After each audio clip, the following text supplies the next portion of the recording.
Welcome to Crazy Crossover City. My name is Mel and I'm the host of this awesome video. Hang on, what? Sorry guys, I'm getting ahead of myself here. I can't be the only one excited about this video, so here's what I'm going to do.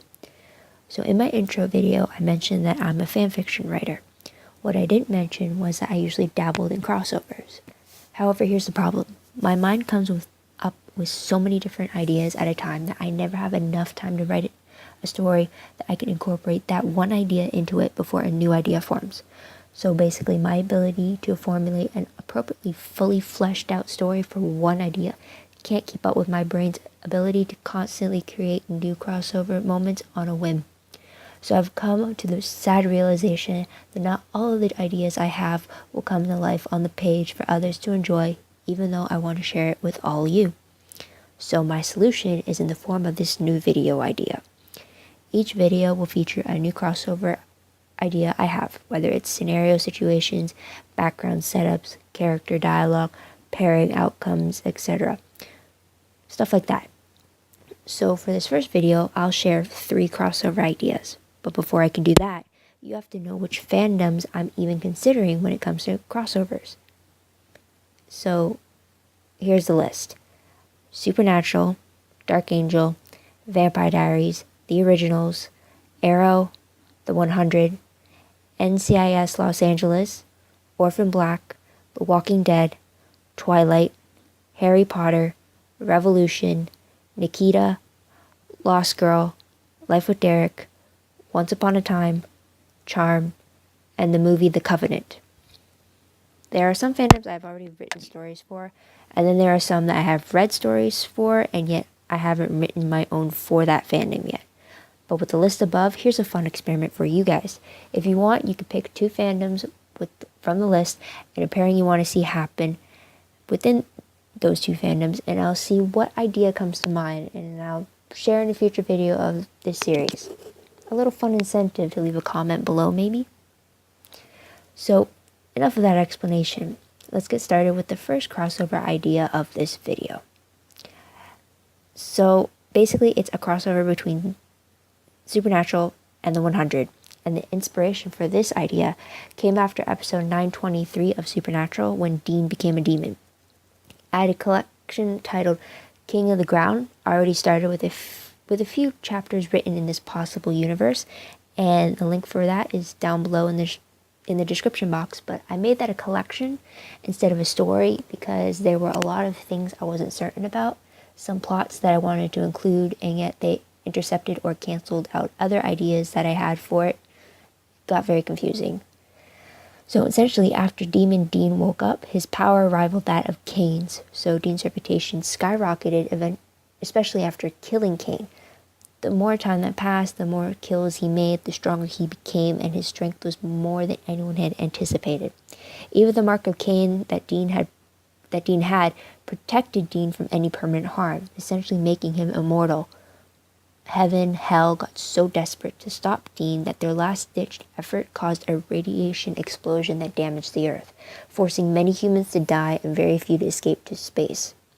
Those humans that survived on Earth were the ones that made demon deals with Dean, which was essentially him granting them and their descendants immunity to the radiation, and in return they had a life sentencing of serving Dean, and that servitude is passed down to their descendants. Basically, if you want to be immune to the radiation, you have to bow down to Demon Dean. So by the time Clark and the other ARC delinquents come down to Earth, 97 years after the explosion, Dean has already established an empire all over the world where any surviving human follows his command, and those who disobey are either punished by death, tortured, or their radiation immunity is revoked, and they are sentenced to live underground. Through Clark, I wanted her and the readers to discover how things are done on the ground with Dean in power, and I wanted to see how Clark handles not only living in this world that Demon Dean has created, but also how she handles leadership in regards to the delinquents she came down with.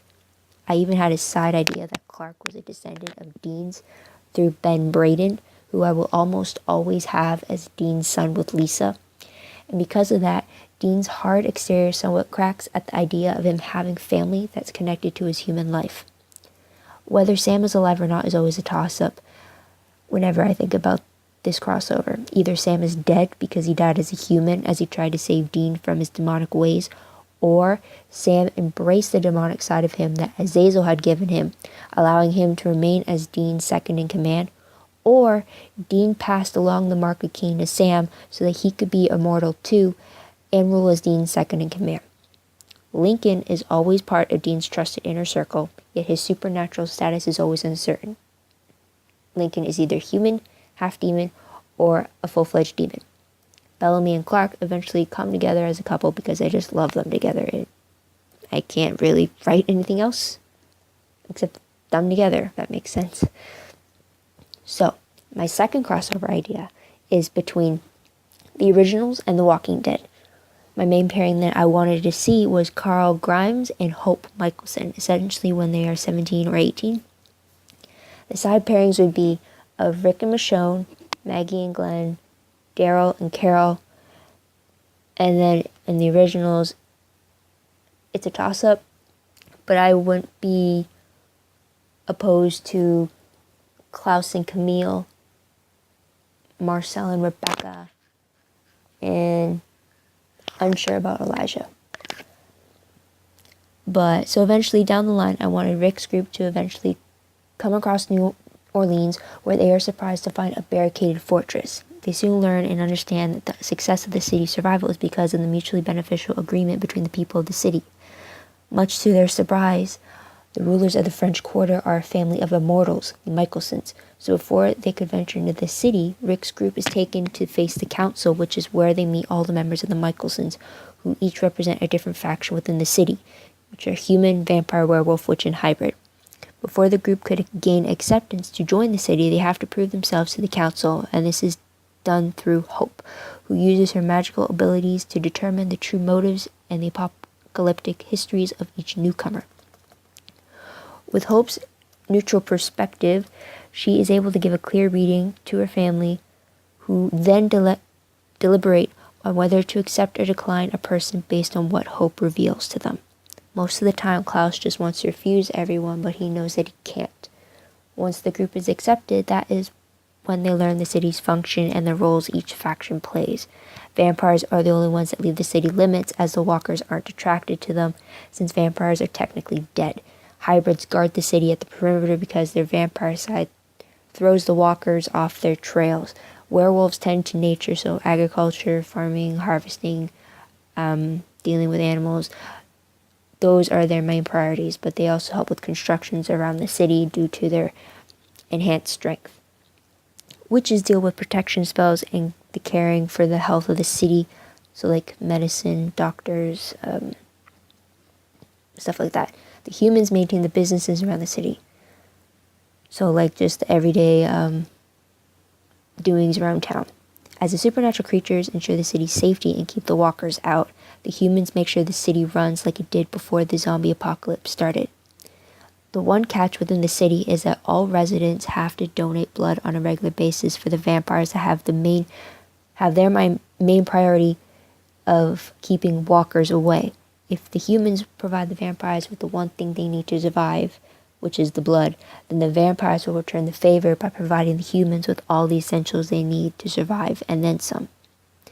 So aside from the initial arrival of Rick's group and the introduction of the city's infrastructure, I had no clue where to go from there, aside from the fact that I wanted to see Carl and Hope grow closer together. I even had one side idea that a descendant of Klaus's father is sent out to find Daryl, instead of Alexandria's Aaron being the recruiter guy, and tell Daryl about New Orleans because they were cousins that got separated sometime before the zombie apocalypse happened. In that side idea, though, Daryl wouldn't have the werewolf gene. They would be connected through the relative that didn't have the gene. So, with the second one over, let's go to the third and final crossover idea I'll be sharing, and that is between Harry Potter and the originals. And the main inspiration is the fact that Hermione is actually Klaus's miracle hybrid daughter, Hermione Hope Michelson. While Klaus is the father, leaving Hermione to inherit vampirism, the werewolf gene, and the ability to perform Wiccan magic from him. a wizard with the werewolf gene would be Hermione's mother. Uncertain as to how much the mother is in the picture, but Klaus sends Hermione on the run with Rebecca until it's safe for her to return home to New Orleans. While on the run, Rebecca compels the couple to pose as Hermione's parents as she recruits many magical mentors for Hermione to secretly teach her about Wiccan magic. By the time Hermione gets her Hogwarts letter, she knows everything about the wizarding world, and yet she is inexperienced when it comes to using wizarding magic.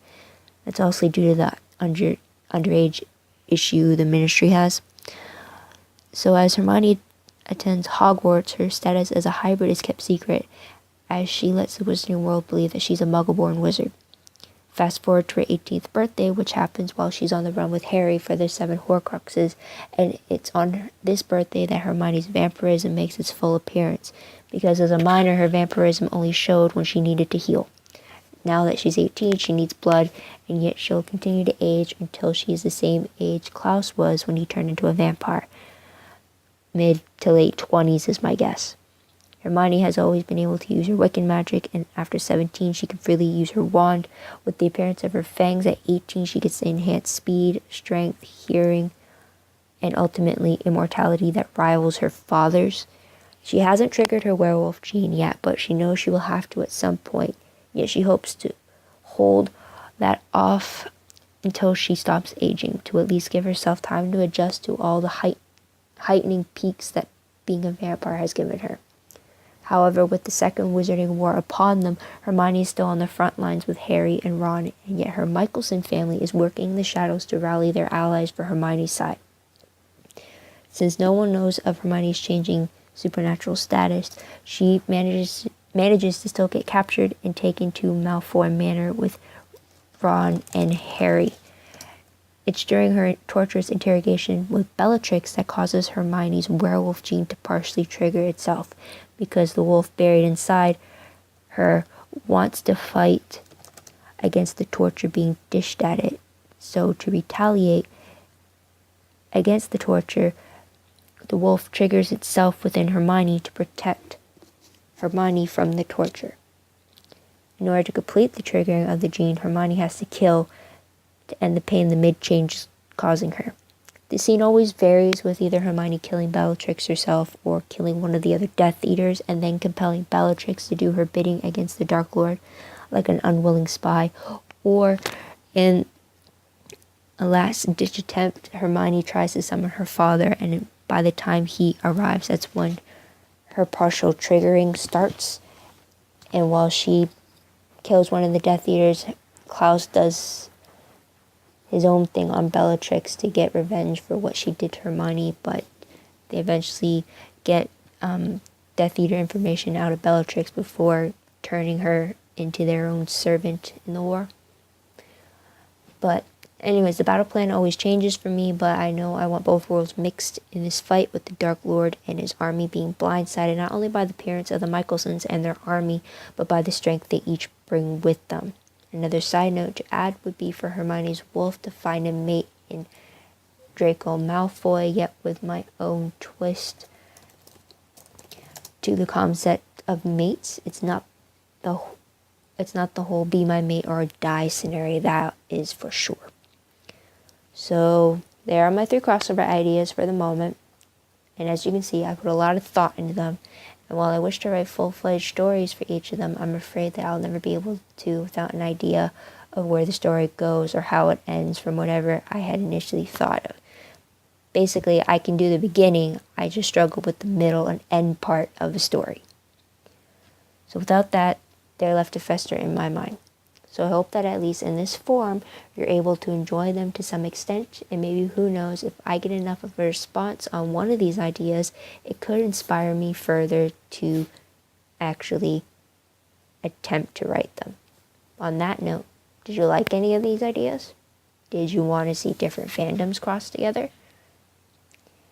If you want to answer both, hopefully you do, leave a comment below. Also, the link to my profile for my fanfiction stuff can be found in the description box below. Thank you for watching. Thank you for listening to my crazy ideas, but I can say one thing for sure. Any story that I come up with. I'm going to try to keep it as true to the characters we see on the show. Nothing will be truly out of the character unless I provide a specific reason why that character is off track to what we know them as on the show. So, thank you for watching. Thank you for listening. Thank you for taking an interest in general for my story ideas. Tune in for the next video where I will share some more crazy crossover ideas. And if I get a request, maybe I could include that one in there. Otherwise, I will save all those requests and put them in a separate video. But until then, thanks for listening to Crazy Crossover City. My name is Mel, and enjoy the rest of your day. Bye, guys.